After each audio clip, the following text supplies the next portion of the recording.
This is your latest Manchester United transfer news as we start another week. It's a big week for Manchester United. Three big announcements are going to happen with Man United very soon. They might happen today. So let me start with the latest news just received on my phone. Youri Tielemans has arrived in Manchester, was on his way earlier today. He's already in Manchester, and then everything will be completed in the next 24 hours. So Youri Tielemans set to become a new Manchester United player. £35 million, release clause triggered, contract done. Excellent signing for United. Youri Tielemans, don't forget Andre Santos official, and don't forget that Ederson, as I told you, is off with Atalanta. So not happening Ederson to Manchester United. The Ederson deal could still be on. Also, Rashford returned, Camavinga or Kone, and United have got their first pre-season game on Saturday. Where would you rank the start of this pre-season with other years? How excited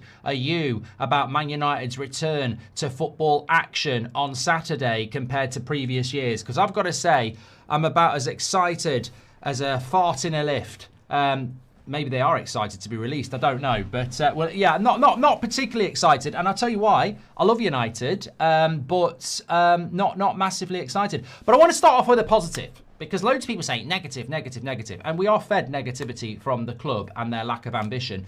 I just wanted to find a positive. Goldbridge's positive thought for the day. And I'm going to try and find a positive thing about Man United every day this week, right? Positive point number one.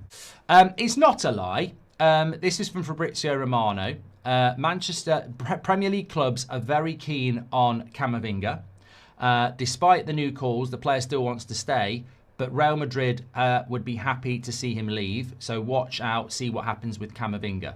Camavinga is a player that many of you have said Manchester United should go for. Obviously, that's an update from Fabrizio Romano. It's not a lie, is it? It is a player that Real Madrid would like to move on. They don't want Tchouaméni to move on. They've given him a new contract. They don't want Valverde to move on. They obviously don't want Bellingham to move on. They do want to bring a midfielder in, and Camavinga is the player they want to move on. Camavinga is saying he doesn't want to leave, but if Real Madrid push for it, then it could still happen. And ultimately, if you are Camavinga, then and a Liverpool come in, or a Man United come in, or an Arsenal come in, you might well fancy that rather than sitting on the bench and not being used by Jose Mourinho next season. For me, it's a no. Man United do have good connections with Real Madrid, and there's no doubt that he's a good player. But a lot of people talking about this, and a lot of people have been talking about it over the last couple of weeks. He's been mentioned on our show quite a while, but I'm just going to run a little either or on this. I mean, look, on a very simple level, who's in the French squad? Who starts for France? Kone, not Camavinga. So I think that's quite telling in relation to that.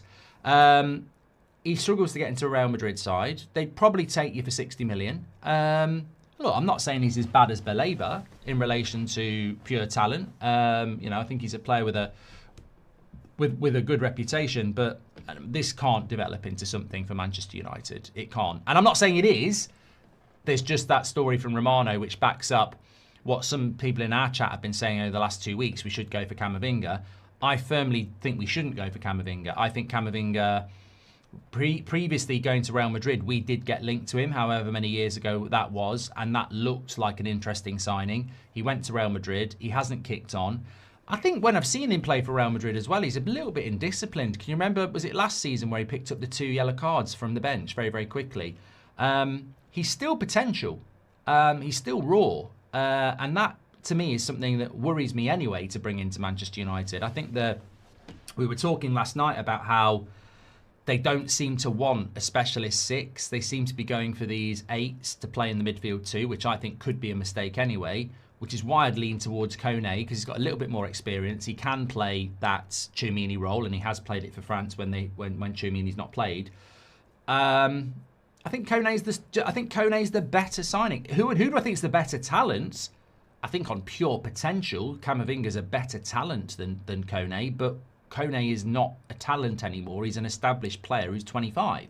Camavinga may never reach that talent, and I think the skill set that we're looking for, I think Kone provides experience, energy, consistency, and more importantly, he's proven that he can deliver I would say Kone to me could be what Mazraoui's been to Manchester United, in the sense that if we use him, I'm not saying that Kone's like going to be Jude Bellingham or Declan Rice or anything like that.